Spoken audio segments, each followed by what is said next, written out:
Good morning students. Now we are going to Biozoology class, 6th chapter, Evolution.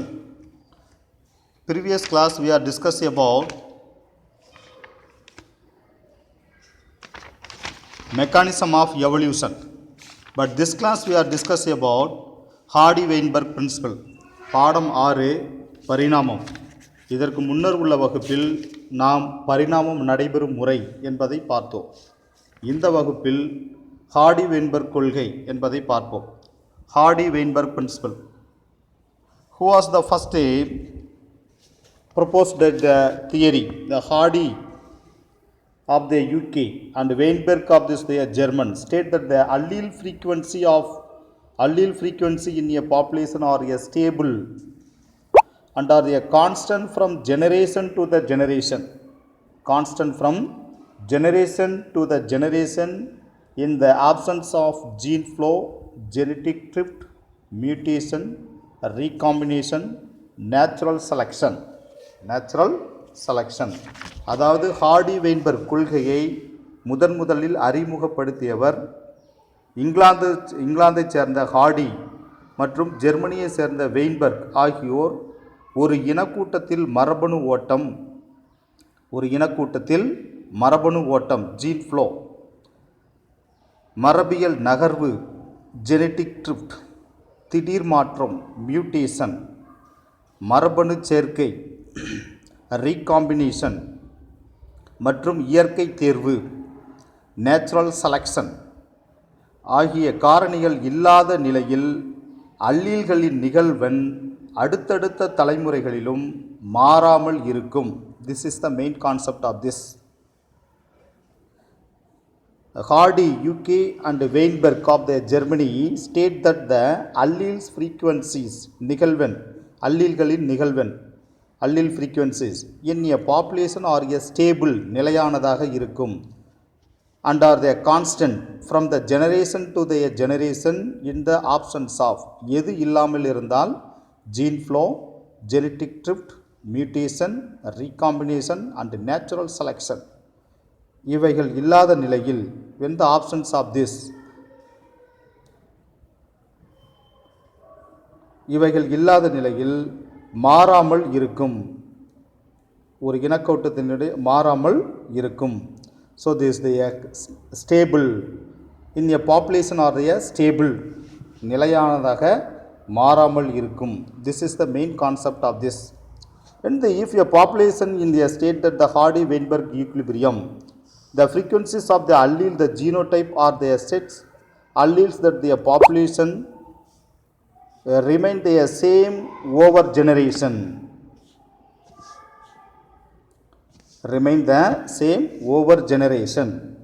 எனவே ஒரு இனக்கூட்டம் Hardy-Weinberg சமநிலையில் இருக்கும்போது அல்லீல்களின் நிகழ்வெண் மற்றும் மரபு வகை அல்லீல்களின் நிகழ்வெண் frequencies அல்லீல்களின் நிகழ்வெண் of the alleles of and genotype allele மரபு வகை or the sets of the alleles அதனுடைய அல்லீல்களின் தொகுப்பு sets of the alleles அல்லீல்களின் தொகுப்பு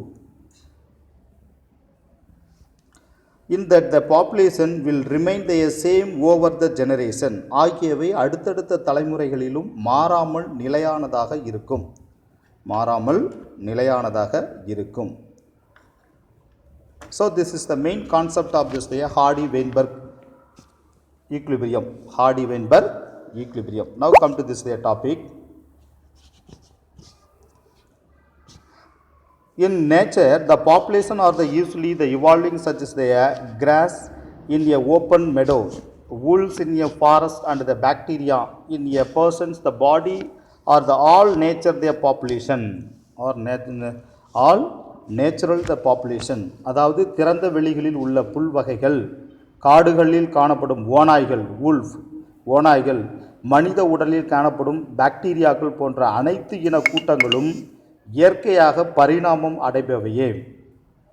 In nature, இயற்கையாக the population are usually evolving such as the grass in an open meadows, திறந்த வெளிகளில் உள்ள புல்வெளிகள், wolves in a forest, wolves in a forest, காடுகளில் காணப்படும் ஓநாய்கள். And bacteria in a person's the body, மனித உடலில் காணப்படும் பாக்டீரியாக்கள். Are all nature population, போன்ற அனைத்தும் இனக்கூட்டங்களும் இயற்கையாக பரிணாமம் அடைபவையே. evolving. The persons their natural population. And all of this their population like this they evolving their some of their gene.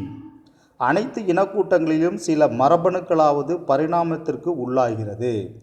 All of this the population likely to evolving their some of the gene. சில மரபணுக்களாவது பரிணாமத்திற்கு உள்ளாகின்றன. The evolution does not mean the population is moving towards the perfection, rather than the population is the changing its their genetic makeup the over generation. பரிணாமம் என்றால் உயிரினங்கள் நிறைவை நோக்கி நகர்கின்றன என்று பொருள் அல்ல. All of this population like this evolving the gene of their gene. Evolution. The evolution does not mean the population moving towards the perfection. பரிணாமம் என்றால் உயிரினங்கள் நிறைவை நோக்கி நகர்கின்றன என்ற பொருள் அல்ல. Evolution does not mean that the population is moving towards the perfection. நிறைவை நோக்கி நகர்கின்றன என்று பொருள் அல்ல. Rather than the population is changed its the genetic makeup over generation. மாறாக இனக்கூட்டங்கள் அதன் மரபியல் கட்டமைப்பை அடுத்த தலைமுறைகளில் மாற்றியமைத்துக் கொள்கின்றன. Rather the population is changing, மாற்றியமைத்துக் கொள்ளுதல். It's the genetic makeup over the generation. மாறாக இனக்கூட்டங்கள் அதன் மரபியல் கட்டமைப்பை அடுத்த தலைமுறைகளில் மாற்றிக்கொள்கின்றன. For example, in a wolf population, there may be a shift in a frequency of a gene variation for the black fur than the grey fur.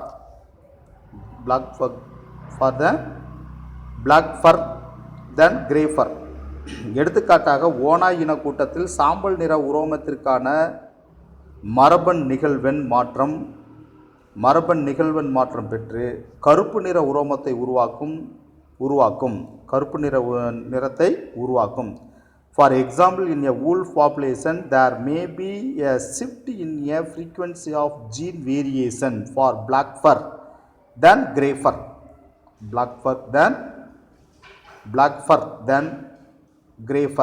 எடுத்துக்காட்டாக ஓநாய் இன கூட்டத்தில் சாம்பல் நிற உரோமத்திற்கான மரபன் நிகழ்வெண் மாற்றம் பெற்று கருப்பு நிற உரோமத்தை உருவாக்கும். Sometimes this type of the changes due to their natural selection or due to this the migration or due to this their random events. சில நேரங்களில் இது போன்ற மாற்றங்கள் இயற்கை தேர்வு அல்லது வலசை போதல் அல்லது சீரற்ற நிகழ்வுகள் காரணமாக ஏற்படலாம்.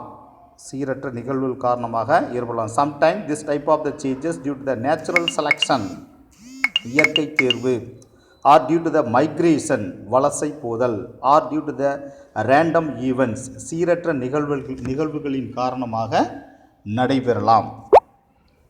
This is the concept of this. Now come to this, I already explained this, the Hardy-Weinberg law. The first we will see that the set of the condition require for this the population not evolve. ஒரு இனக்கூட்டத்தில் பரிணாமம் நிகழாமல் இருப்பதற்கான நிலைகளை ஆராயலாம். The first we will see the set of condition required for population not evolve. ஒரு இனக்கூட்டத்தில் பரிணாமம் நிகழாமல் இருப்பதற்கான நிலைகளை ஆராயலாம். The Hardy of UK and Weinberg of Germany state that the allele frequency in a population are stable and are constant from generation to generation in the absence of gene flow, genetic drift, mutation, recombination and natural selection. ஒரு இனக்கூட்டத்தில் பரிணாமம் நிகழாமல் இருப்பதற்கான நிலைகளை ஆராயலாம். இங்கிலாந்தைச் சேர்ந்த Hardy மற்றும் ஜெர்மனியைச் சேர்ந்த Weinberg ஆகியோர் ஒரு இனக்கூட்டத்தில் மரபணு ஓட்டம் ஜீன் ஃப்ளோ,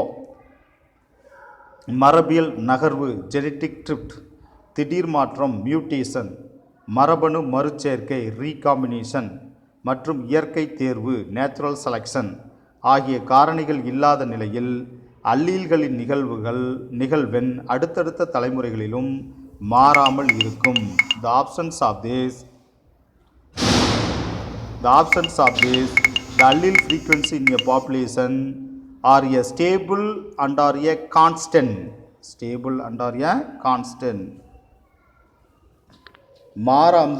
அதாவது இவைகள் நடைபெறவில்லை எனில் அடுத்தடுத்த தலைமுறைகளில் மாறாமல் நிலையானதாக இருக்கும். This is the importance of the Hardy-Weinberg statement. This is the very important for the 2-mark question. Then if a population is in a state the Hardy-Weinberg equilibrium, the frequency of the alleles and the genotype or the sets of allele in that the population will remain the same over generation.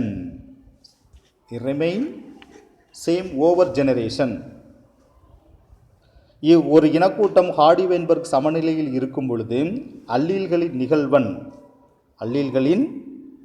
நிகழ்வெண் if a population is at a state the Hardy-Weinberg equilibrium சமநிலையில் இருக்கும் பொழுது, Hardy-Weinberg சமநிலையில் இருக்கும் பொழுது the frequency of the alleles and the genotype or the frequency of the அல்லீல்களின் நிகழ்வெண் frequency of alleles and genotype மற்றும் மரபு வகை or the sets of alleles அல்லது அல்லீல்களின் தொகுப்பு that the population will remain the same over generation ஆகியவை அடுத்தடுத்த தலைமுறைகளிலும் மாறாமல் நிலையானதாக இருக்கும். This is the concept of this. The evolution is a change in the allele frequencies in a population over a time. The evolution is the change in the allele frequency in a population over time. பரிணாமம் என்பது ஒரு இனக்கூட்டத்தில் allele நிகழ்வெண்களில் கால ஓட்டத்தில் ஏற்படும் மாற்றங்களாகும். Evolution, define evolution. This is another one of the 2-mark question. Evolution means is a change in the allele frequency in a population over a time. பரிணாமம் என்பது ஒரு இனக்கூட்டத்தில் allele நிகழ்வெண்களில் கால ஓட்டத்தில் ஏற்படும் மாற்றம் change in the allele frequency in a population over time, that is called as the evolution. Hence the population Hardy-Weinberg not evolving. எனவே Hardy-Weinberg சமநிலை கொண்டிருக்கும் இனக்கூட்டத்தில் பரிணாமம் நிகழாது. ஹார்டி-வெயின்பெர்க் சமமாக இருந்துச்சுன்னா பரிணாமம் நிகழாது. Why? The absence of the gene flow, genetic drift, mutation, recombination, natural selection, these are all absence. So the absence of this hence the population Hardy-Weinberg law not a evolving. அப்போ Hardy-Weinberg லா சமநிலையில் இருக்கும் பொழுது அவற்றில் மரபணு ஓட்டம், மரபியல் நகர்வு, திடீர் மாற்றம், மரபணு மறுசேர்க்கை, இயற்கை தேர்வு ஆகியவை நிகழாது. ஏனெனில் ஹார்டி-வெயின்பெர்க் சமநிலையில் உள்ளது. அப்பொழுது இனக்கூட்டத்தில் பரிணாமம் நிகழாது. இஸ் நாட் இவால்விங், பரிணாமம் நிகழாது. This is the concept of this Hardy-Weinberg. For example, suppose we have the large population of the beetles, infinitely large, and they appear there 2 colors, dark gray, black, and light gray, that the color is determined by this the A gene. எடுத்துக்காட்டாக வண்டுகளின் மிகப்பெரிய இனக்கூட்டத்தை எடுத்துக்கொண்டால், suppose we have the large population of the beetles, வண்டுகளின் மிகப்பெரிய இனக்கூட்டத்தை எடுத்துக்கொண்டால் கருஞ்சாம்பல் கருப்பு, appear the 2 colors, dark grey கருஞ்சாம்பல் அது கருப்பு, and then light grey வெளிர் சாம்பல் ஆகிய 2 நிறங்களில் அவை இருப்பதாக கொள்ளலாம். One is the dark grey black, another one is the light grey.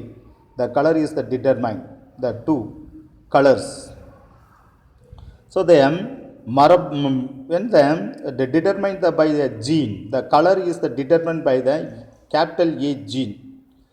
உடல் நிறத்தை வண்டுகளின் உடல் நிறத்தை தீர்மானிக்கும் மரபணு கேபிட்டல் ஏ ஆகும். கேபிட்டல் ஏ ஆகும். Gene capital A. மரபணு உடல் நிறத்தை வண்டுகளின் உடல் நிறத்தை தீர்மானிக்கும் மரபணு capital A. The color is determined by the details of the color is determined by A gene, capital A gene. So the capital A, capital A, capital A, capital A.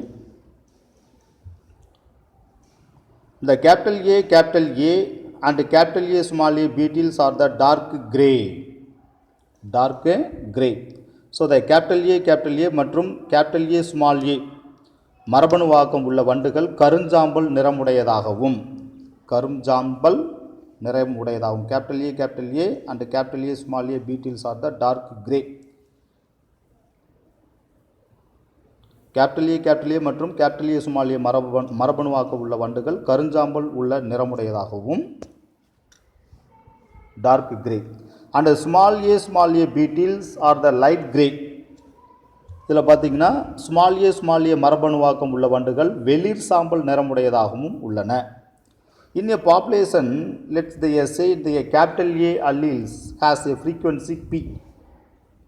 அப்பொழுது இவ்வினக்கூட்டத்தில் கேபிட்டல் ஏ அல்லீல்களின் நிகழ்வெண் frequency நிகழ்வெண் P ratio of the P of this 0.3. அதாவது capital A அல்லீல் நிகழ்வெண் P 0.3 எனவும் 0.3 எனவும். And then small a alleles have a frequency A. Small a alleles has a frequency Q. Small a alleles has a frequency Q of 0.7.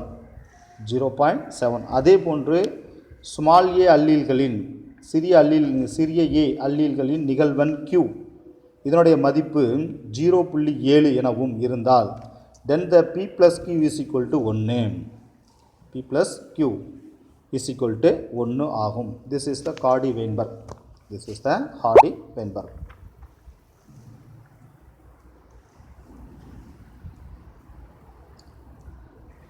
So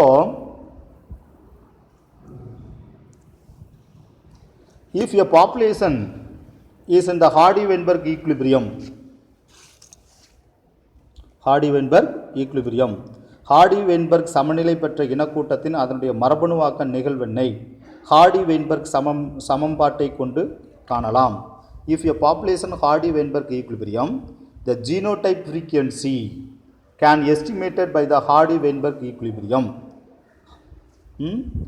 Hardy-Weinberg சமநிலை பெற்ற இனக்கூட்டத்தில் அதன் மரபணுவாக்க நிகழ்வெண்ணை genotype frequency மரபணுவாக்க நிகழ்வெண்ணை Hardy-Weinberg சமன்பாட்டை கொண்டு கண்டறியலாம். The genotype frequency can estimate by the Hardy-Weinberg equation.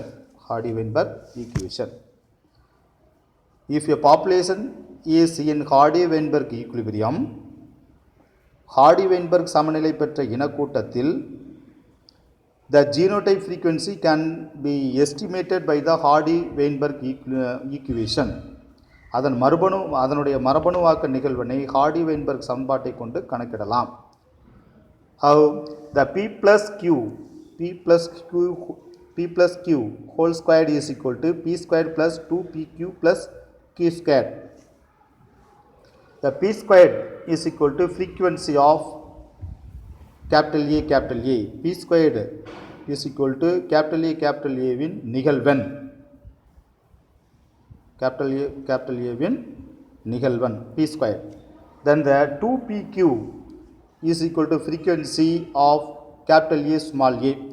2PQ capital A small a வின் நிகழ்வெண். Then Q squared frequency of small a. Q squared is equal to small a in நிகழ்வெண்.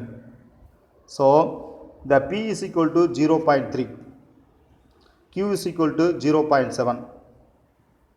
then எனில் the p squared is equal to 0.3 whole square 0.3 whole square is equal to 0.09 is equal to 9% capital A capital A capital A capital A p squared is equal to 0.3 whole square is equal to 0.09 is equal to 9% capital A capital A. Then 2p cube, the 2p cube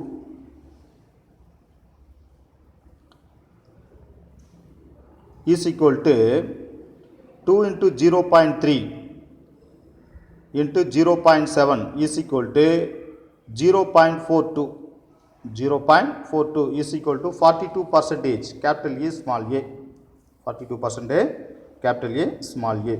Then q squared is equal to 0.7 whole square, so they are 0.9, so is equal to 49% small a small a 49% small a small a. Now you can calculate it, the 49%, the 42%, then the 9%. The totally have this the 49.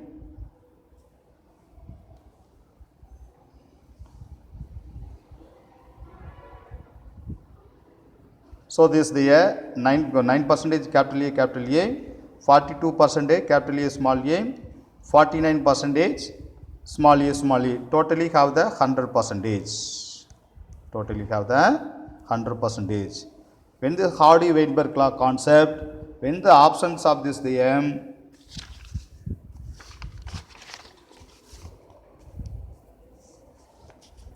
when the options of this the gene flow, genetic drift, mutation, recombination, natural selection. Options of this, when they have this the constant of this, the frequency having this the constant in a population frequency, allele frequency having this the constant or they are stable from the one generation to another generation. This is the concept of this. அதாவது Hardy-Weinberg law அதனுடைய கொள்கையின்படி ஒரு இனக்கூட்டத்தில் மரபணு ஓட்டம், மரபியல் நகர்வு, திடீர் மாற்றம், மரபணு மறுச்சேர்க்கை, இயற்கை தேர்வு ஆகிய காரணிகள் இல்லாத நிலைகளில் அல்லீல்களின் நிகழ்வெண் அடுத்தடுத்த தலைமுறைகளில் மாறாமல் இருக்கும். அல்லீல்களின் தலைமுறையில் அடுத்தடுத்த தலைமுறைகளில் மாறாமல் இருக்கும். This is the concept of this. So the totally having this the 100% of this. Have no any other changes. இவற்றில் எந்த ஒரு மாற்றம் அடைவது இல்லை. அடுத்தடுத்த தலைமுறைகளில் எந்த ஒரு மாற்றமும் அடைவது இல்லை. The generation to the generation have no any other changes. This is the options of the options of this. இவைகளெல்லாம் நிகழாமல் இருந்தால் ஹார்டி-வெயின்பெர்க் கொள்கையில் ஒரு உயிரினத்தினுடைய நிகழ்வெண்களில் எந்த ஒரு மாற்றமும் அடைவது இல்லை. Options of this the gene flow, genetic drift, mutation, recombination, natural selection. மரபணு ஓட்டம், மரபியல் நகர்வு, திடீர் மாற்றம், மரபணு மறுச்சேர்க்கை, இயற்கை தேர்வு. So options of this, the allele frequency in a population, the stable and are the constant from the generation to the generation. இவைகளெல்லாம் நடைபெறாமல் இருந்தால் அவற்றினுடைய காணப்படுகின்ற அல்லீல்களின் நிகழ்வெண் அடுத்தடுத்த தலைமுறைகளில் மாறாமல் இருக்கும். This is the important concept of the Hardy-Weinberg equilibrium. இவை Hardy-Weinberg கொள்கையினுடைய முக்கியத்துவம் ஆகும். Then next,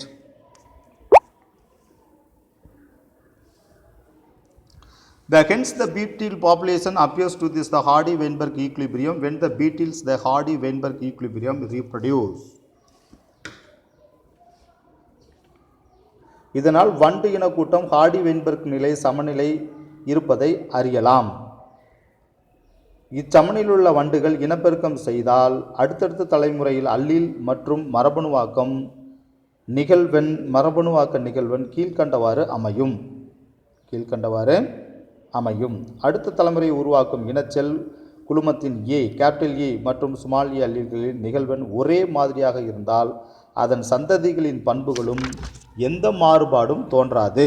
The Hardy-Weinberg produced the allele and genotype frequency next generation would be a, let assume this the frequency capital A and small a in this the pool of the gametes that back the next generation would be a same, மாறாமல் இருக்கும்.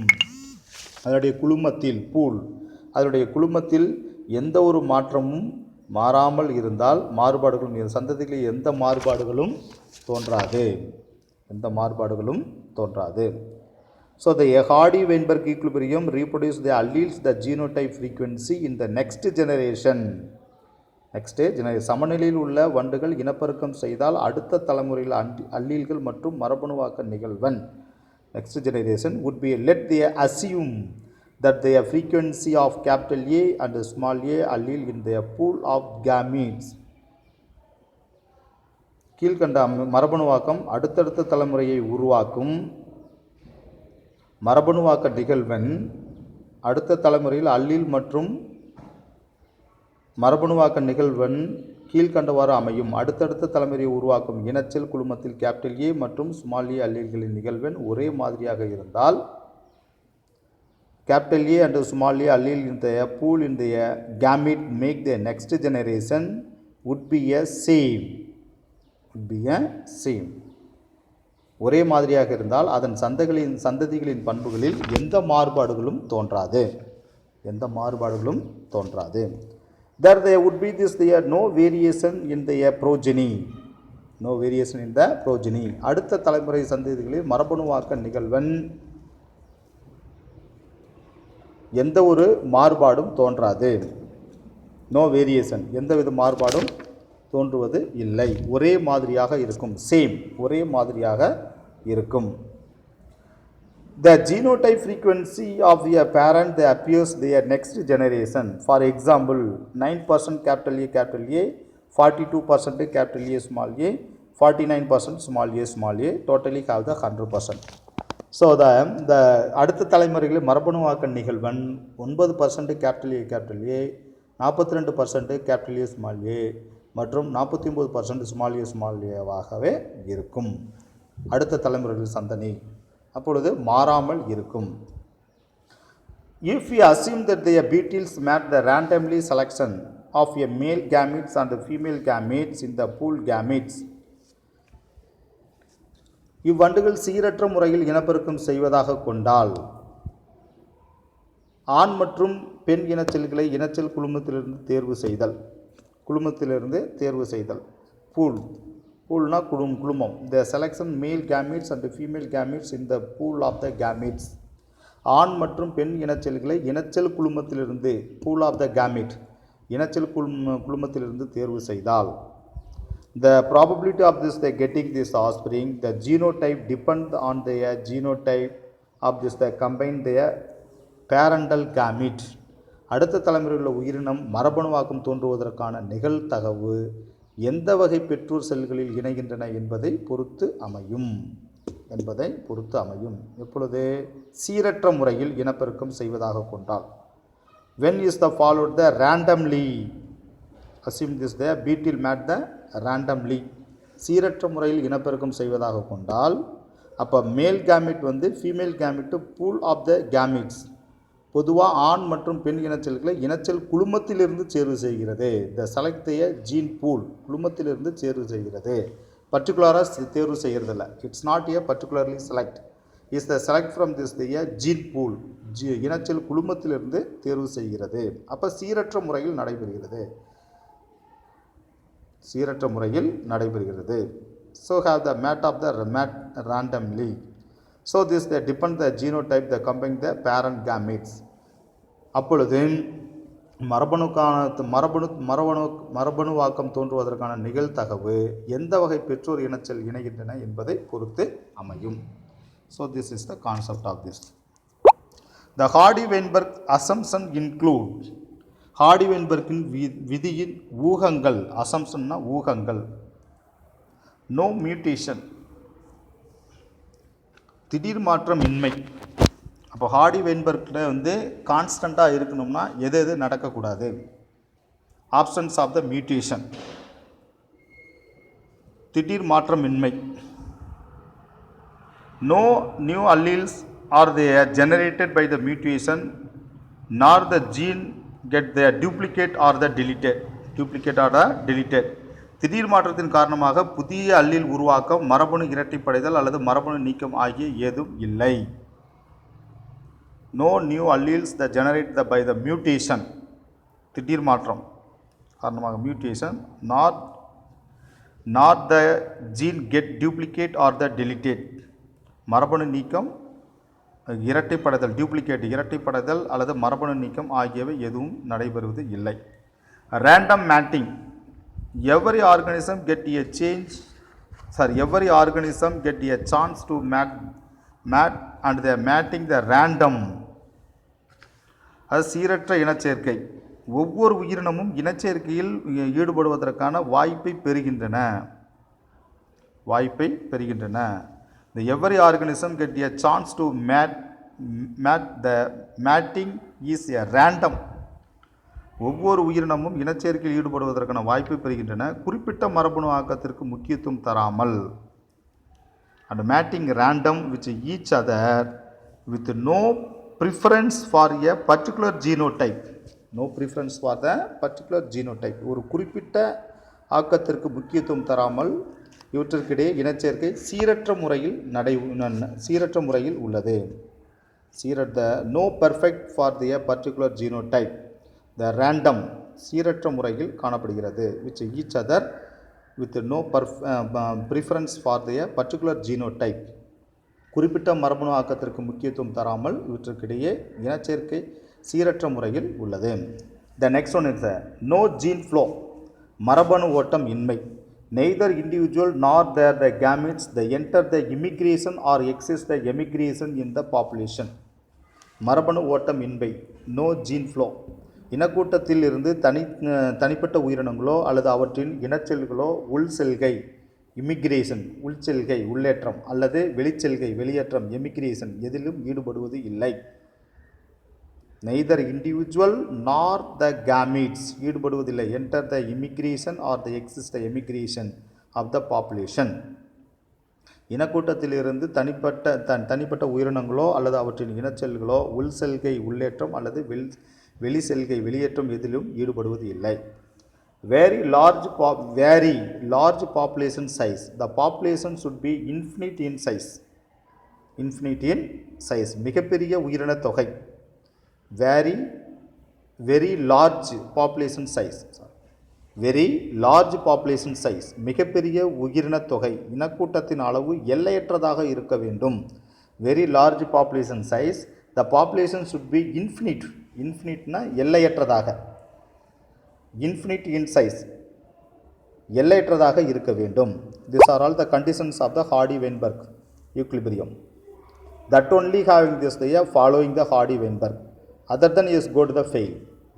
இவைகளெல்லாம் சரியாக இருந்தால் மட்டும் Hardy-Weinberg விதி முறையாக நடைபெறுகின்றன, இல்லை என்றால் மாறுபாடு அடைகின்றன. Then last one is the no natural selection. இயற்கை தேர்வு இன்மை. The alleles are they fit in the survive and reproduce. அனைத்து அல்லீல்களும் வாழவும் இனப்பெருக்கம் செய்யவும் தகுதியுடையவை. No natural selection, இயற்கை தேர்வு இன்மை. So there any one of this the assumptions we are not met, the population will not be the Hardy-Weinberg equilibrium. மேற்கண்ட ஊகங்களில் ஏதேனும் ஒன்று பொருந்தவில்லை என்றாலும் இனக்கூட்டம் ஹார்டி-வெயின்பெர்க் சமநிலையில் இருக்காது. இவைகளெல்லாம் பொருந்தினால் மட்டுமே ஹார்டி-வெயின்பெர்க் ஈக்லிபிரியம் ஹார்டி-வெயின்பெர்க்கு சமமாக இருக்கும். இவற்றில் ஏதாவது ஒன்று பொருந்தாமல் இருந்தால் ஹார்டி-வெயின்பெர்க் சமநிலையில் இருக்காது. If any one of the assumptions were not met, the population will not be Hardy-Weinberg equilibrium. மேற்கண்ட ஊகங்களில் ஏதேனும் ஒன்று பொருந்தவில்லை என்றாலும் இனக்கூட்டம் ஹார்டி-வெயின்பெர்க் சமநிலையில் இருக்காது. Only if the alleles the frequency change from the one generation to the other, the evolution will be take place. அல்லீல் நிகழ்வெண்கள் அடுத்தடுத்த தலைமுறையில் மாறும்போது பரிணாமம் நிகழும். அல்லீல் ஃப்ரீக்வன்சிஸ், அல்லீல்களின் நிகழ்வெண் அடுத்தடுத்த தலைமுறையில் மாறும் பொழுது, அல்லீல் ஃப்ரீக்வன்சிஸ் சேஞ்ச், அல்லீல்களின் நிகழ்வெண் மாறும் பொழுது இவைகளெல்லாம் மாறாமல் இருந்துச்சுன்னா ஹார்டி-வெயின்பெர்க் சமநிலை இருக்கும். இவைகள் மாறுனுச்சுன்னா என்ன ஆகுது? இந்த அல்லீல்களுடைய ஃப்ரீக்வன்சி, அல்லீல்களுடைய நிகழ்வெண் அடுத்தடுத்த தலைமுறைக்கு generation to the generation evolution will be take place. அல்லீல் நிகழ்வெண் அடுத்தடுத்த தலைமுறையில் மாறும் பொழுது பரிணாமம் நடைபெறுகிறது. This is the main concept of this.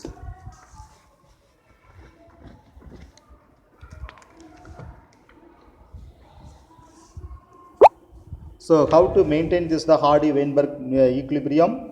The Hardy-Weinberg equilibrium is the maintain having this the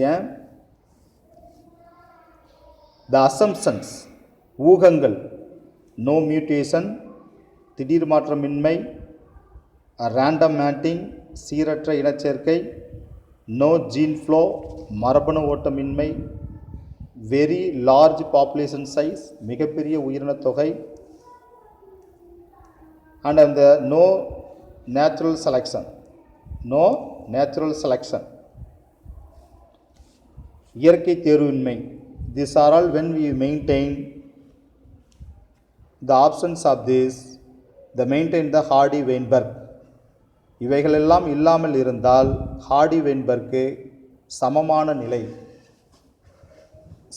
நிலையாக காணப்படுகிறது. This is the main concept of this. The next go to this, the next topic, origin and evolution of man.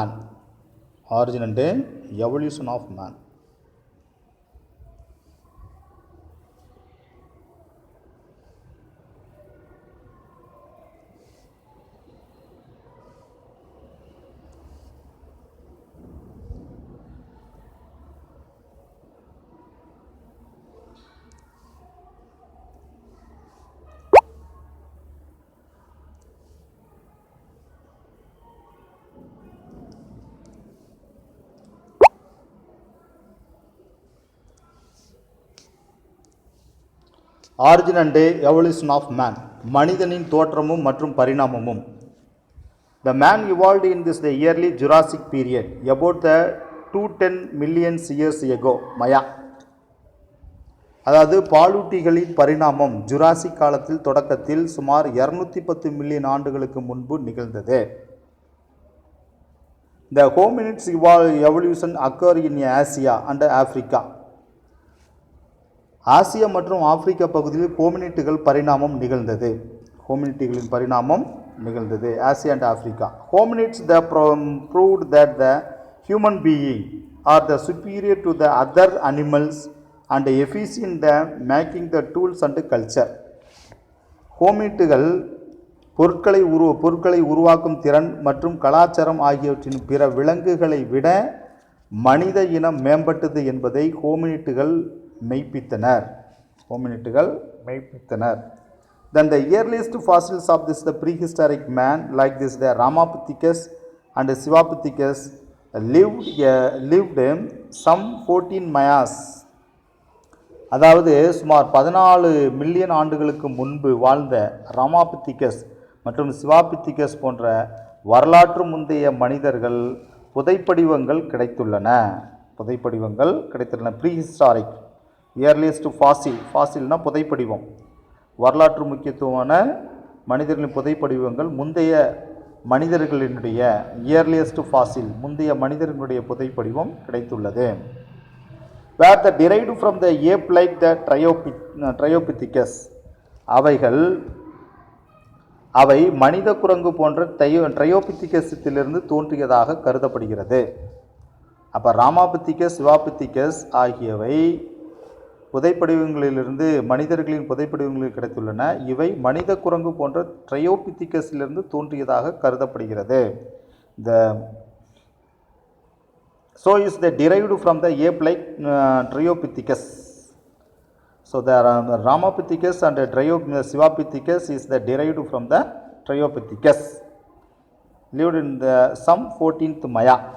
14th Maya. சுமார் 14 million ஆண்டுகளுக்கு முன்பு வாழ்ந்த ராமாபித்திகஸ் மற்றும் சிவாபித்திகஸ் போன்ற வரலாற்று முந்தைய மனிதர்களின் புதைப்படிவங்கள் கிடைத்துள்ளன. அதாவது the earliest fossils of the prehistoric man like the Ramapithecus and Sivapithecus lived in the 14 million years ago, where the derived from ape like the Dryopithecus. இவை வரலாற்றுக்கு முந்தைய மனிதர்களின் புதைப்படிவங்கள் கிடைத்துள்ளன. இவை மனித குரங்கு போன்ற ட்ரையோபித்திகஸிலிருந்து தோன்றியதாக கருதப்படுகிறது. Then the Dryopithecus and Ramapithecus were the hair-like walk like the gorilla and chimpanzees. Dryopithecus மற்றும் ராமாபித்திகஸ் ஆகியவை உடல் முழுவதும் முடிகளை கொண்டு கொரில்லா மற்றும் சிம்பான்சிகளை போன்று நடந்தன. சிம்பான்சிகளை walk like the gorilla and chimpanzees. Gorilla மற்றும் சிம்பான்சிகளை போன்று நடந்தன. Ramapithecus is regarded as the possible ancestor of the Australopithecus and therefore the modern human. They were the vegetarian. Therefore the vegetarian.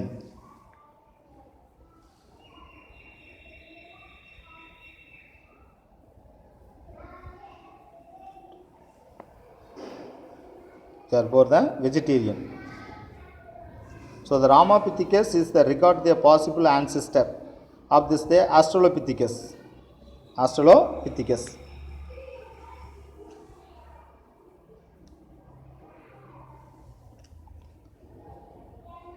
And therefore this is the modern human. Right? Modern human, நவீன மனிதன் என்று அழைக்கப்படும். இவை வேர் this the vegetarian, இவை தாவர உண்ணிகளாக காணப்பட்டது. The Australopithecus live in the East Africa, the grassland 5 million years ago. Australopithecus 5 million ஆண்டுகளுக்கு முன்னால் கிழக்கு ஆப்பிரிக்கா புல்வெளிகளில் வாழ்ந்ததாக கருதப்படும் Australopithecus live in the East Africa grassland about 5 Maya.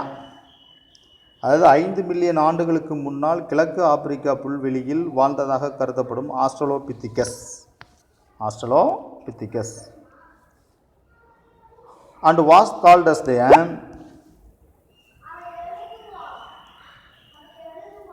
Australian ape man.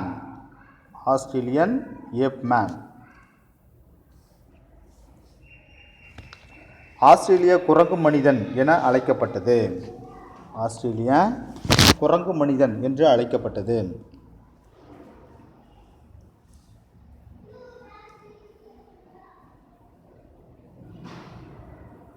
Australopithecus live in the East Africa grassland about 5 million years ago and was called as the Australian ape man.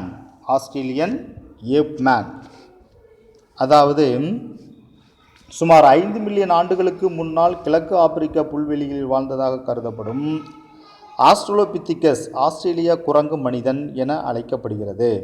ஆஸ்திரேலிய குரங்கு மனிதன், ஏப்னா குரங்கு மனிதன் என்று அழைக்கப்படுகிறது. He was about the 1.5 meters tall with bipedal locomotion, omnivorous, semi-erect and lived in the caves. இவைகள் இம்முன்னோடி மனிதன் 1.5 metre உயரம் கொண்டு 2 கால்களால் நடக்கும் பைபீடல் லோகோமோஷன், 2 கால்களால் நடக்கும் திறன், அனைத்துண்ணி பண்பு ஆம்னிவோரஸ் அனைத்துண்ணி பண்பு, பாதி நிமிர்ந்த நிலை செமி எரெக்ட் பாதி நிமிர்ந்த நிலை, குகைவாழ் தன்மை லிவ்டு இன் கேவ்ஸ் குகைவாழ் தன்மை ஆகிய பண்புகளை கொண்டு காணப்பட்டன. த லோ ஃபோர்ஹெட் தாழ்ந்த நெற்றி லோ ஃபோர்ஹெட் தாழ்ந்த நெற்றி, ப்ரவ் ரிட்ஜ் கண்களின் மேல் புருவ மேடுகள் brow ridge over the eyes கண்களின் மேல் புருவ மேடுகள், brow ridge over the eyes, protruding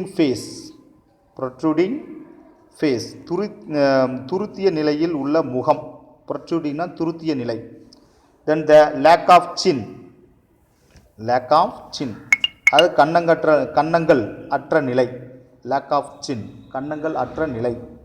low brain capacity about the 350 to 450 cc, கன்னங்கள் அற்ற நிலை, லேக் ஆஃப் சின் மற்றும் 350 450 கன சென்டிமீட்டர் அளவு கொண்ட திறன் குறைந்த மூளை, குறைந்த திறன் கொண்ட மூளை காணப்படுகிறது. The human like this the dentition, human like the dentition, மேலும் மனிதனை போன்ற பல்லமைப்பு, lumbar curve in the vertebral column, முதுகெலும்பு தொடரில் இடுப்பு பக்க வளைவு, இடுப்பு lumbar curve in the vertebral column, முதுகெலும்பு தொடரில் இடுப்பு பக்க வளைவு. where there is the distinguished in the feature, ஆகியவை இதனுடைய சிறப்பு பண்புகளாகும். இது ஆஸ்ட்ரலோபித்திகஸ்னுடைய சிறப்பு பண்புகளாகும். These are the peculiar characters of this the Australopithecus. Then Homo habilis lived about the 22 mayas. அதற்கடுத்து ஹோமோ ஹாபிலிஸ் உயிரினம் 2 மில்லியன் ஆண்டுகளுக்கு முன்பு வாழ்ந்தது.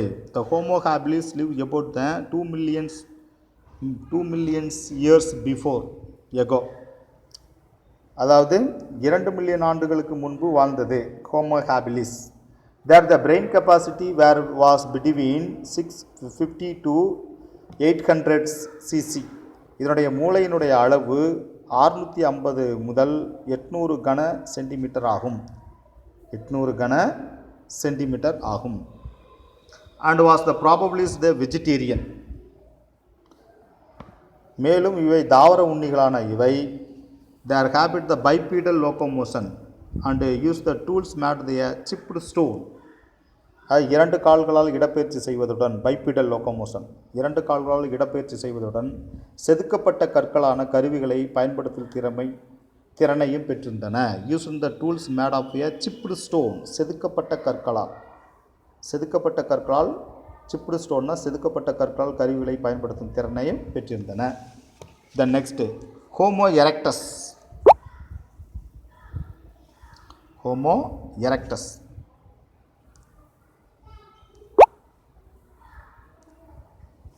The Homo erectus, the first human-like being, this was the around the 1.7 million years ago. அதற்கடுத்து homo erectus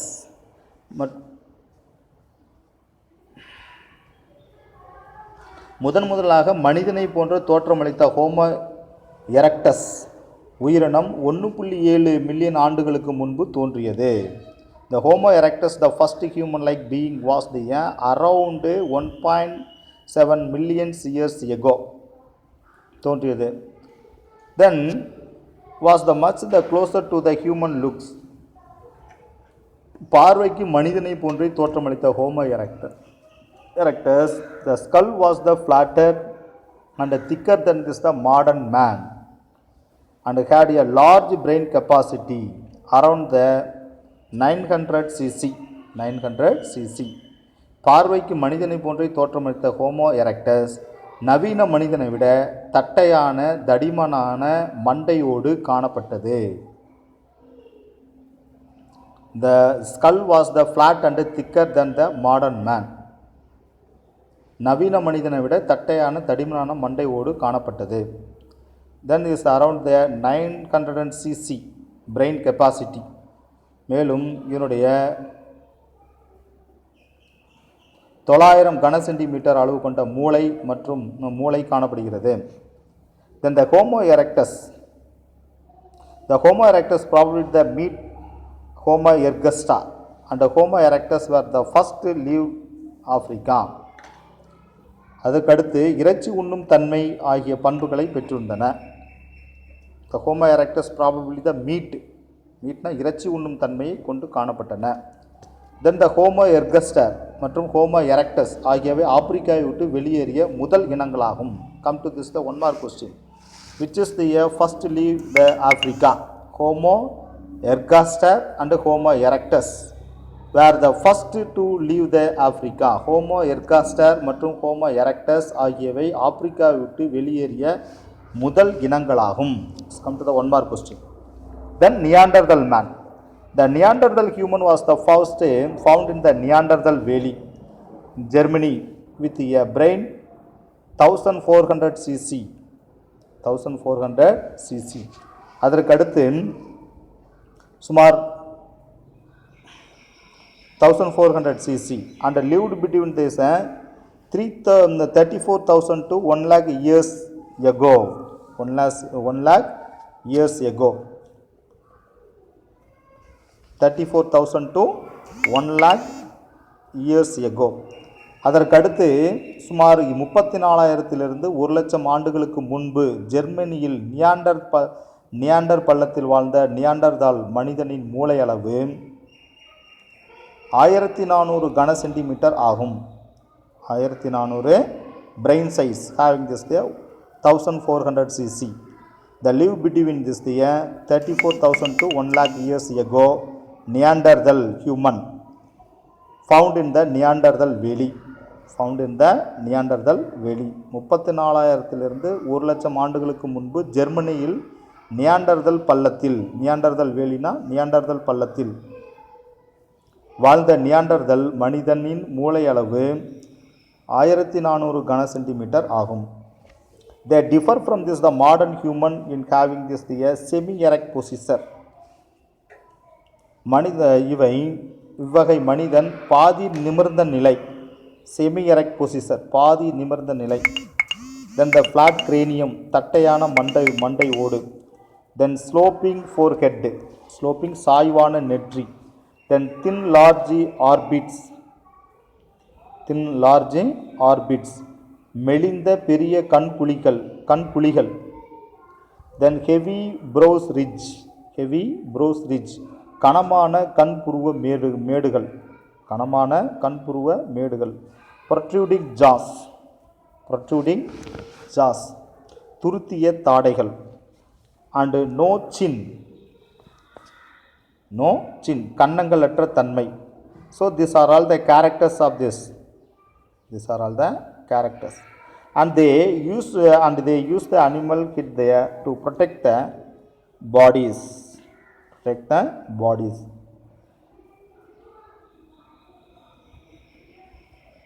So these are all the different from this the modern man. The characters is different from the modern man. They are different from the modern human having the semi-erect posture, flat cranium, sloping forehead, thin large orbit, heavy brow ridges, protruding jaws, no chin. These are all the character different from the modern human. இவைகளெல்லாம் நவீன மனிதனிடமிருந்து வேறுபடுகிறான். யாரு? Neanderthal man. The Neanderthal man in this such a character is the different from the modern human. Neanderthal man உள்ள அந்த characters இதெல்லாம் modern ஹியூமன்லேருந்து வேறுபடுகின்றனர். So these are all the characters of the Neanderthal man.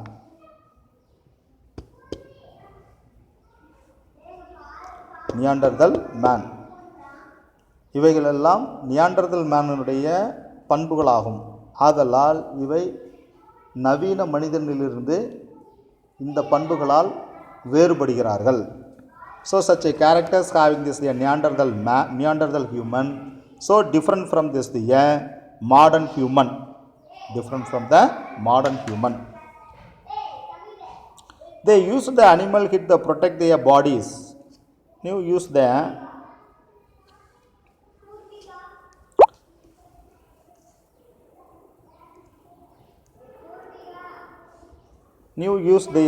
fire and buried their dead.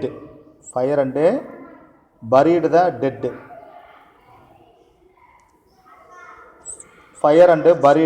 dead.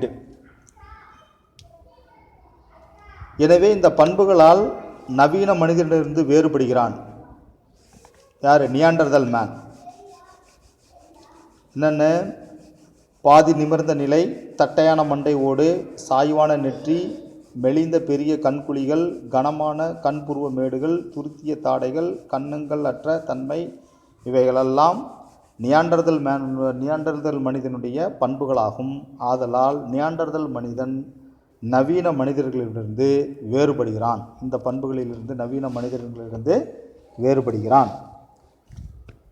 So the Neanderthal man characters. What are the characters of the Neanderthal man? Semi-erect possessor, flat cranium, sloping forehead, thin skin, large orbit, heavy brow ridges, protruding jaws, no chin. These are all the characters of the Neanderthal man. So the different from this the modern man. Easily different from the modern man. Then they used the animal head to protect their bodies, knew the use of the fire and buried the dead. மேலும் இவர்கள் விலங்கினங்களின் தோலை பயன்படுத்தி தங்கள் உடலை பாதுகாக்கவும் they used the animal hidனா தோல் to protect the bodies. மேலும் விலங்கினங்களின் தோலை பயன்படுத்தி உடலை பாதுகாக்கவும் they used the animal head to protect their bodies, knew the use of the fire and buried the dead. நெருப்பை பயன்படுத்தவும் இறந்தவர்களை புதைக்கவும் அறிந்திருந்தனர்.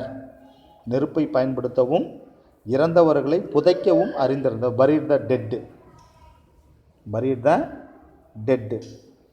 So use of the fire and buried the dead. நெருப்பை பயன்படுத்தவும் இறந்தவர்களை புதைக்கவும் இவர்கள் அறிந்திருந்தனர். They did not practice the agriculture and animal domestication. மேலும் இவர்கள் வீட்டு விலங்கு வளர்ப்பு மற்றும் வேளாண்மை போன்ற எதையும் அவர்கள் செய்யவில்லை. They did not practice the agriculture and animal domestication. The next one is the Cro-Man. The Cro-Man was the one of the most talked form of the modern human found from the rock of the Cro-Magnon. அதற்கடுத்து மனித பரிணாம பாதையில் இவ்வின உருவாக்கம் முக்கிய கிளையாகும். The Cro-Magnon was one of the most talked form the modern human found from the rock of Cro-Magnon. மனித பரிணாம பாதையில் இவ்வின உருவாக்கம் முக்கிய கிளையாகும். நவீன ஐரோப்பியர்களின் மூதாதையர்கள் என கருதப்படும் Cro-Magnon பிரான்ஸ் நாட்டின் Cro-Magnon பாறை பகுதியில் வாழ்ந்ததாக கருதப்படுகிறது. The France and is considered the ancestor the modern European. They were not only adapted the various environmental conditions, but were also known as the cave printing figures on the floor and walls. எனவே France நாட்டில் Cro-Magnon பாறை பகுதிகளில் வாழ்ந்ததாக கருதப்படுகிறது. The France and considered the ancestor modern European. They were only adapted the various environmental conditions, but were also known for their cave. The found from this they are rocks. பாறைகளின் பகுதியில் வாழ்ந்ததாக கருதப்படுகிறது. அவர்கள் பல்வேறு சூழ்நிலையில் வாழும் திறனை பெற்றிருந்ததோடு குகைகளிலும் தரைகளிலும் சுவர்களிலும் படங்கள் வரையும் பண்பினையும் பெற்றிருந்தனர். They were not only adapted the various environmental conditions. அவர்கள் பல்வேறு சூழ்நிலைகளில் வாழும் திறனை பெற்றிருந்ததோடு but were they also known for this they cave the painting figure on the floor of the walls. குகைகளிலும் தரைகளிலும் சுவர்களிலும் படங்கள் வரையும் தன்மையும் பெற்றிருந்தனர். So the Cro-Magnon was the one of the most talked form of the modern human found in the rocks of the Cro-Magnon. மனித பரிணாமத்தின் பாதையில் இவ்வின உருவாக்கம் முக்கிய கிளையாகும். நவீன ஐரோப்பியர்களின் மூதாதையர்கள் என கருதப்படும் Cro-Magnon முக்கியது Cro-Magnon. The France and considered as the ancestor of the modern European France நாட்டின் Cro-Magnon பாறை பகுதியில் வாழ்ந்ததாக கருதப்படுகிறது. ஐரோப்பியர்களின் மூதாதையர்கள் இவர்கள் ஐரோப்பியர்களினுடைய மூதாதையர்கள். The France considered this the ancestor of the modern Europe. France நாட்டின் குரோமேக்னன் பாறை பகுதியில் வாழ்ந்ததாக கருதப்படும் அவர் நவீன ஐரோப்பியர்களின் மூதாதையர்கள் என கருதப்படும் குரோமேக்னன் பிரான்ஸ் நாட்டின் குரோமேக்னன் பாறை பகுதியில் வாழ்ந்ததாக கருதப்படுகிறது. குரோமேக்னன் பாறை பகுதிகளில் வாழ்ந்ததாக கருதப்படுகிறது. The France considered the ancestor of the modern European. நவீன ஐரோப்பியர்களின் மூதாதையர்களாக கருதப்படுகிறது. யார்? குரோமேக்னன். இவர்கள் பிரான்ஸ் நாட்டின் குரோமேக்னன் பாறைகளில் வாழ்ந்ததாக கருதப்படுகிறது. குரோமேக்னன் பாறை பகுதிகளில் வாழ்ந்ததாக கருதப்படுகிறது. The France considered the ancestors of the modern Europe. The Cro-Magnon was one of the most talked form of this the modern human found from the rocks of Cro-Magnon.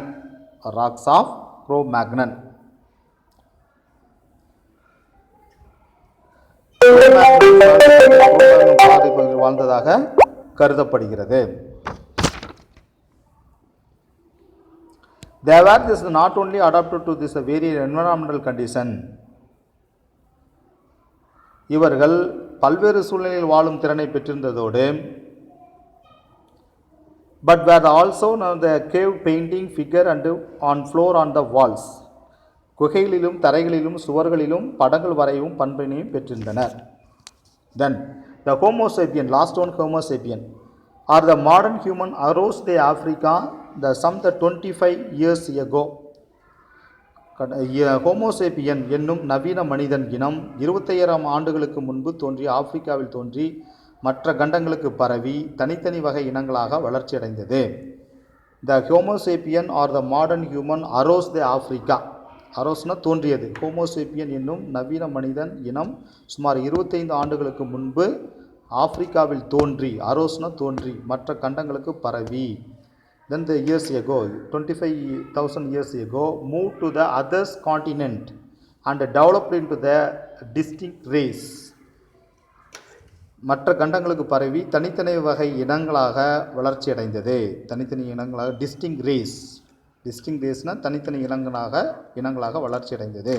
They had the brain capacity of the 1300 to 1600 cc. இவர்களுடைய மூளை அளவு ஏறத்தாழ 1300 1600 கன centimetre ஆகும். They start the cultivation crops and domesticated animal. இவர்கள் பயிர் சாகுபடி செய்ய தொடங்கினர், மேலும் வீட்டு விலங்குகளை வளர்த்தலிலும் ஈடுபட்டனர்.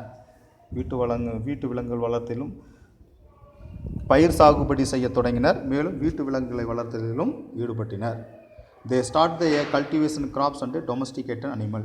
So this class have the finish. Now go to the Tamil medium students.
Hardy Weinberg கொள்கை. திறந்த வெளிகளில் ஹார்டி வெயின்பெர்க் கொள்கைனா, அதாவது ஒரு இனக்கூட்டத்தில் ஹார்டி வெயின்பெர்க் என்பவர் ஹார்டி மற்றும் இங்கிலாந்து நாட்டை சேர்ந்த ஹார்டி மற்றும் ஜெர்மனியை சேர்ந்த வெயின்பெர்க் ஆகியோர் மரபணு கூட்டத்தில் ஒரு இனக்கூட்டத்தில் மரபணு ஓட்டம், மரபியல் நகர்வு, திடீர் மாற்றம், மரபணு மறுசேர்க்கை, இயற்கை தேர்வு ஆகிய காரணிகள் நிகழ்வெண் ஒரே மாதிரியாக இருந்தால் அதனுடைய பண்புகளின் எந்த மாறுபாடும் தோன்றாது என்பது ஹார்டி வெயின்பெர்க்கினுடைய முக்கியமான சமநிலையுடைய முக்கியமானவையாகும். எடுத்துக்காட்டாக, திறந்த வெளியில் உள்ள புல்வெளிகள், காடுகளில் காணப்படும் ஓநாய்கள், மனித உடலில் பாக்டீரியால் போன்ற அனைத்து இனக்கூட்டங்களும் இயற்கையாக பரிணாமம் அடையவே. இந்த இனக்கூட்டங்களில் மரபணுவானது பரிணாமத்தின் உள்ளாகின்றன. மரபணு என்றால் நிறைவை நோக்கி நகர்கின்றன பொருள் அல்ல. மாறாக இனக்கூட்டங்கள் மரபணு கட்டமைப்பை அடுத்தடுத்த தலைமுறையில் மாற்றி அமைத்துக் கொள்கின்றன என்பதாகும். எடுத்துக்காட்டாக, ஓநாய் இனக்கூட்டத்தில் சாம்பல் நிற உரோமணத்திற்கான மரபணு நிகழ்வெண் மாற்றம் கருப்பு நிற உரோமணத்தினை உருவாக்கும். சில நேரங்களில் இதுபோன்ற மாற்றங்கள் இயற்கை தேர்வு அல்லது வலசை போதல் அல்லது சீரற்ற நிகழ்வு காரணமாக ஏற்படலாம். அடுத்து பார்த்தீங்கன்னா, நிகழ்வெண் இதனுடைய இயற்கை தேர்வு ஆகிய காரணங்கள் நிகழ்வெண் ஒரே மாதிரியாக இருந்தால் அதனுடைய சந்ததி பண்புகள் எந்த ஒரு மாற்றமும் அடையாது.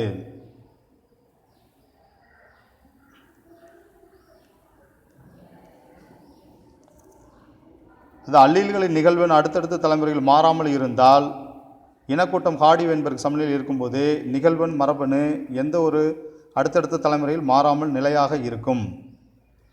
இதுவே ஹார்டி வெயின்பெர்க் சமநிலை எனப்படுகிறது. எடுத்துக்காட்டாக, பெரிய வண்டு கூட்டத்தில் சாம்பல் நிற கருப்பு மற்றும் வெளிர் சாம்பல் நிற 2 நிறங்களை கொண்டிருப்பதாக கொள்ளலாம். எனவே உடல் நிறத்தை தீர்மானிக்கக்கூடியது கேபிட்டல் ஏ ஸ்மால் ஏ மரபணு கருஞ்சாம்பல் நிறமுடையதாகவும், ஸ்மால் ஏ மரபணு வெளிர் சாம்பல் நிறமுடையதாகவும் இருக்கும். எனவே இக்கூட்டத்தில் கேபிட்டல் ஏ அல்லீல்கள் நிகழ்வெண் P 0.3 எனவும், ஸ்மால் ஏ அல்லீல் Q 0.7 இருந்தால் P + Q = 1. எனவே ஹார்டி வெயின்பெர்க் இதெல்லாம் நம்ம ஏற்கனவே பார்த்துருப்போம். எப்போ இறுதியாக P + Q ² = P² + 2PQ + Q². அப்புறம் பார்த்தா P² A நிகழ்வெண், 2PQ A ஸ்மால் ஏ நிகழ்வெண், Q² ஸ்மால் ஏ நிகழ்வெண், P 0.3, Q 0.7, P² 0.3 whole square = 0.099% A, 2PQ = 2, 0.3 × 0.7 = 0.42, 42% A small a. The Q² = 0.7 whole square = 0.49. So the 49%. இதெல்லாம் ஓவராலாக டோட்டல் பண்ணோம்னா 100%. So have this the constant. எதுவுமே மாறாத இருந்துச்சுன்னா அப்படியே இருக்கும். அதனுடைய இனக்கூட்டத்தில் எந்த ஒரு மாற்றமும் அடைவது இல்லை. திடீர் மாற்றம், மரபணு ஓட்டம் இவைகளெல்லாம் இல்லாமல் இருந்தால் இருந்தது போன்று அப்படியே இருக்கும் என்பதுதான் இதனுடைய கான்செப்ட்.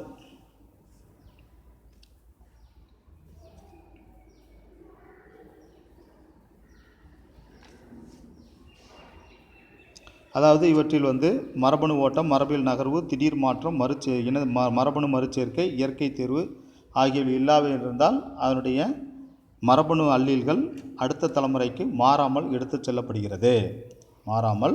செல்லப்படுகிறது. அடுத்து ஹார்டி வெயின்பெர்க். இதில் டோட்டல் பார்த்திங்கன்னா A 9%, 42% A small A, 49% small A, டோட்டலாக 100%. இந்த எந்த ஒரு மாறுபாடும் இல்லாத இருந்துச்சுன்னா அந்த இனக்கூட்டத்தில் எந்த ஒரு மாற்றங்களும் இல்லாமல் இருக்கும். இது ஹார்டி வெயின்பெர்க் சமநிலை. அடுத்து பார்த்திங்கன்னா ஹார்டி வெயின்பெர்க் ஊகங்கள்: திடீர் மாற்றமின்மை, சீரற்ற இனச்சேர்க்கை, மரபணு ஓட்டமின்மை, மிகப்பெரிய உயிரினத்தொகை, இயற்கை தேர்வின்மை இதெல்லாம் நடக்காத இருந்துச்சுன்னா அந்த ஹார்டி வெயின்பெர்க் சமநிலையாக இருக்கும். அடுத்து பார்த்திங்கன்னா மனிதனின் தோற்றம் மற்றும் பரிணாமம். பாலூட்டிகளின் பரிணாமம் ஜுராசிக் காலத்தில் 210 மில்லியன் ஆண்டுகளுக்கு முன்பு நிகழ்ந்தது. ஆசியா மற்றும் ஆப்பிரிக்கா பகுதிகளில் ஹோமினிட்கள் பரிணாமம் நிகழ்ந்தது. பொருட்களை உருவாக்கும் திறன், கலாச்சாரம், அவற்றின் பிற விலங்குகளிட மனிதனிடம் மேம்பட்டது. ஹோமினிட்டுகள் மெய்ப்பித்தனர். 14 ஆண்டுகளுக்கு மில்லியன் ஆண்டு முன்பு வாழ்ந்த ராமாபித்திகஸ் மற்றும் சிவாபித்திகஸ் போன்ற வரலாற்று முன்றைய மனிதர்கள் புதைப்படங்கள் கிடைத்தன. அவை மனித குரங்கு போன்ற ட்ரையோபித்திகஸிலிருந்து தோன்றியதாக கருதப்படுகிறது. ட்ரையோபித்திகஸ் மற்றும் ராமாபித்திகஸ் உடல் முழுவதும் முடிகளை கொண்டு கொரில்லா மற்றும் சிம்பான்சிஸ் போன்ற நடந்தன. ராமாபித்திகஸ் ஆஸ்ட்ரலோபித்திகஸ் சாத்தியமான முன்னோடி என கருதப்படுகிறது. இவர்கள் நவீன மனிதர்கள் என கருதப்பட்டனர். தாவர உண்ணிகளாக இருந்தனர். மேலும் இவர்கள் தாவர உண்ணிகளாக இருந்தனர். 5 மில்லியன் ஆண்டுகளுக்கு முன்னர் கிழக்கு ஆப்பிரிக்கா புல்வெளியில் வாழ்ந்ததாக கருதப்படும் ஆஸ்ட்ரலோபித்திகஸ் ஆஸ்திரேலிய குரங்கு மனிதன் என அழைக்கப்பட்டது. இம்முன்னோடி 1.5 மீட்டர் உயரம் கொண்டு 2 கால்கள் நடக்கும் திறன், அனைத்துண்ணி பண்பு, பாதி நிமிர்ந்த நிலை, குகைவாழ் தன்மை பண்புகளை பெற்றிருந்தான். தாழ்ந்த நெற்றி, கண்களின் மேல் புருவ மேடுகள், துருத்திய நிலையில் உள்ள முகம், கன்னங்களற்ற தன்மை, 350 கன சென்டிமீட்டர் கொண்ட திறன் குறைந்த மூளை, மனித அமைப்பு போன்ற பல்லமைப்பு, முதுகு தொடரின் இடுப்பு பக்க வளைவு இதன் சிறப்பு பண்புகளாகும். அடுத்து ஹோமோ ஹாபிலிஸ் 2 மில்லியன் ஆண்டுகளுக்கு முன்பு வாழ்ந்தது. இதனுடைய மூளையின் அளவு 650 800 கன சென்டிமீட்டர் ஆகும். தாவர உண்டாகவே இவை 2 கால்களால் பயிற்சி செய்வதுடன் செதுக்கப்பட்ட கற்களான கருவிகளை கொண்டும் பயன்படுத்தும் திறனை பெற்றிருந்தனர்.